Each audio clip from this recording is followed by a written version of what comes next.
안녕하세요. 뉴스와 사람들입니다. 헌재의 결정이 계속 지연되면서 민주시민들의 피로감이 극에 달하고 있습니다. 최고위원회의에서 박찬대 원내는 다음과 같이 발언했습니다. 헌법재판소가 윤석열 탄핵심판 변론을 종결한 지 오늘로 21일째입니다. 탄핵심판 선고가 늦어지면 사회적 비용도 갈수록 증가하고 있습니다. 극우 세력의 폭력과 선동이 극에 달했고 국민의 힘에 헌재 겁박도 도를 넘었습니다. 이대로 가다가는 우리 사회가 극단적인 대결로 치닫게 될 것입니다. 국민의 일상이 무너지고 경제적 피해도 늘어나고 있습니다. 외교적, 경제적 리스크도 걷잡을 수 없이 커지고 있습니다. 헌법재판소가 제 역할을 제때 하는 것이 매우 중요합니다. 헌법과 민주주의의 최후의 보루로서 오늘 중 선고기일을 지정할 것을 촉구합니다. 홍성국 최고위원도 다음과 같이 발언했습니다.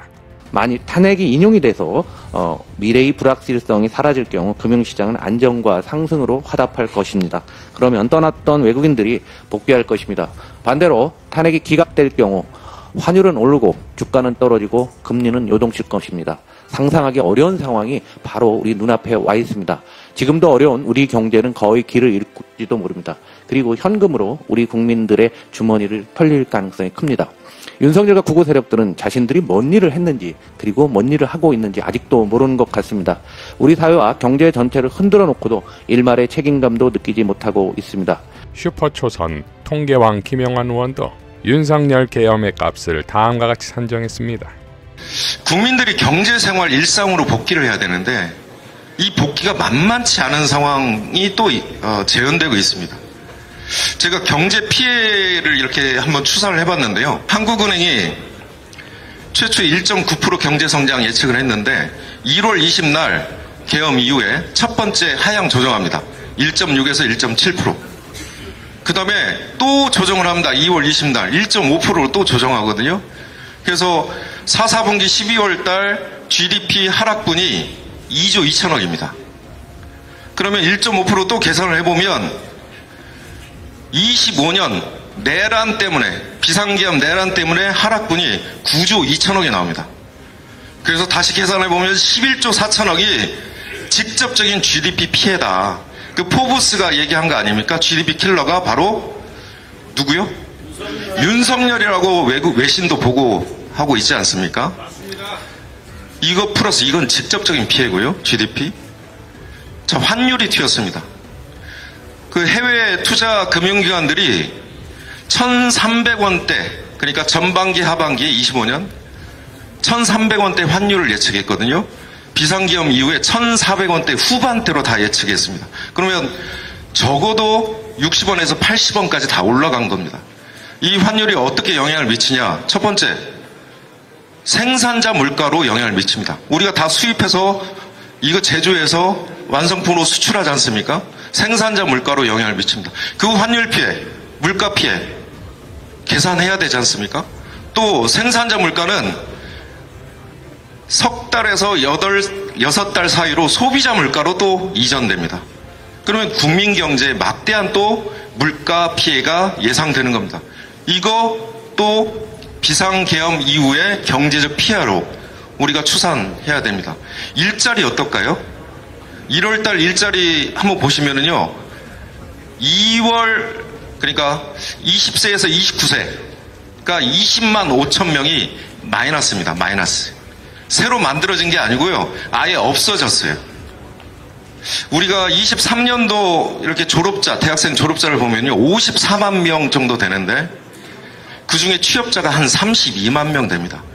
그러면 우리 젊은 층들을 위해서 한 20만 개는 계속 일자리를 해마다 만들어내야 되는데 오히려 마이너스 20만 5천 개. 거꾸로 갔습니다. 거꾸로. 그래서 우리 젊은 층들의 일자리 절벽이 비상계엄 이후에 새롭게 추가적으로 나타났다. 이 일자리 피해 다 추산해야 되는 거 아니겠습니까?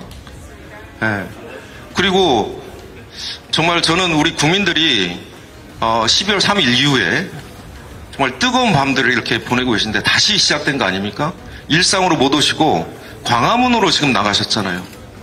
지금까지 모인 인원이 합계로 몇 명일까요? 저는 1000만이 훨씬 넘을 거라고 보거든요. 합계로. 맨날 모임, 주마다 모임. 그러면 4시간씩 이분들이 그 광화문 차가운 바닥에서 사회적 비용들을 치르고 있는 겁니다. 최저임금으로 추산하면 얼마입니까, 이게?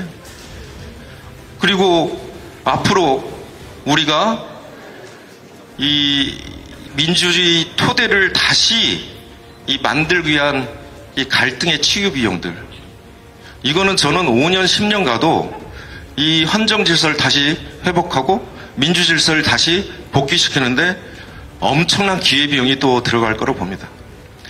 윤석열은 자신의 이익을 위해서 이 비상계엄을 했을지는 모르지만 그 피해는 고스란히 우리 국민들이 받고 있다.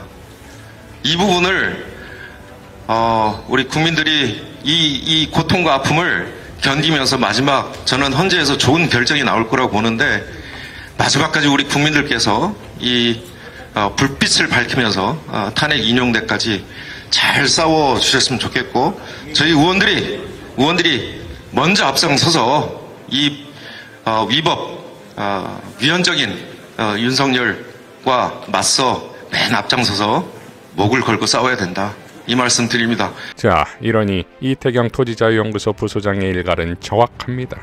교웅이 청와대를 개방해서 해마다 몇 조 원의 경제적 부가가치가 생긴다던 경제학자들은 그러나 헌재의 내란숙의 파면이 지연되면서 발생 중인 천문학적 경제 손실은 계산할 생각이 없다. 자, 그러니까 이러한 막대한 사회적 비용을 어떻게 할 것이냐인데, 정신줄로 온 국힘의 권영세가 탄핵 사유에 중대한 하자가 있어 기각이나 각하가 됐을 땐 무리하게 탄핵을 주도한 국회의원과 정당의 민형사상 책임을 묻는 방안을 적극 검토할 필요가 있다라고 발언했습니다. 이에 대해 노정민 의원은 다음과 같이 일갈했습니다. 국힘 대표격인 권영세 의원이 반가운 소리를 했습니다. 중대 하자로 탄핵 기각되면 주도한 정당과 의원한테 민형사 책임을 물리자고 합니다. 당장 합시다. 단 탄핵 인용되면 그 탄핵 비난하고 갈등 부추긴 탄핵 반대 정당과 의원한테 민형사 책임 물립시다. 아예 그런 정당은 해산시킵시다. 이래야 공정하지 않겠어요, 권영세 의원님? 자, 그러니까 권영세의 딜 받고 국힘 정당 해산이다 이겁니다. 결국 망국의 대한민국을 다시 살려낼 시작은 오직 헌재 파면 결정에 있고, 이를 기다리는 국민들의 인내가 한계에 다다르고 있습니다. 헌재는 조속히 윤석열 파면 선고를 내려야 할 것입니다. 김민석 최고의 포효로 마무리하겠습니다. 나라도 국민도 한계점입니다. 긴장과 인내가 이미 도를 넘었습니다. 민감국가 지정을 초래하고도 민감하게 파악 못한 무능한 권력과 그 잔재로는 더 이상 나라를 지탱하기 어렵습니다. 헌재의 책임있는 결정을 기다립니다. 더 이상의 지연은 비정상이고 무책임입니다. 정치권의 승복 약속 요구가 있습니다. 당연합니다. 그러나 승복을 약속할 진짜 당사자는 윤석열입니다. 자기 살고 김건희 살리자고 이 난리를 만든 당사자 아닙니까? 국민의 갈등, 헌재에 대한 압박과 폭력을 막아야 합니다. 헌재 선고 이후 안정적으로 국가 정상화가 이루어지기 위해 비청구인 윤석열의 마지막 한 점 양심을 확인하려 합니다. 지금까지 국가와 국민에게 무능과 실정, 계엄과 내란으로 부담을 준 것으로 이미 차고 넘칩니다. 나라를 아예 절단내려 합니까? 국민에 대한 최소한의 마지막 도리입니다. 윤석열의 입으로 승복을 약속할 시간입니다. 이상 뉴스와 사람들이었습니다. 시청해 주셔서 감사드립니다.